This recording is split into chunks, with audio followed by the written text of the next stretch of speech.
So in this video, you'll learn how to enable dual connection on your Sony WH-CH720N headphones.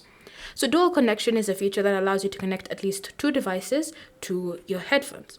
So what you're going to do in order for you to enable this feature so that you can have up to two devices connected is to simply just navigate to the Sony Sound Connect app on your phone. Once you're there and the headphones have been successfully connected, what you're going to do is just scroll until you find this option, connect two devices simultaneously.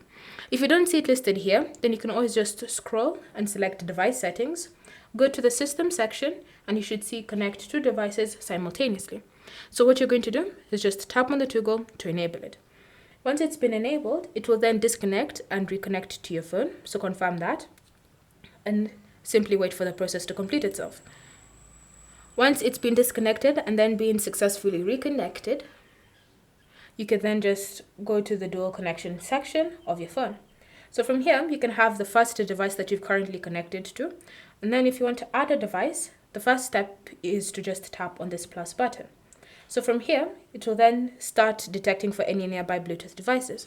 So go ahead and open up the Bluetooth settings on your phone, or on the laptop, or on the tablet, whatever it is. And then once you've opened up Bluetooth and you've ensured that it's been successfully enabled, the headphones should appear in the list of available devices. Once it's appeared, you're going to just tap on the device name to start the connection process, and then confirm that you wish to pair.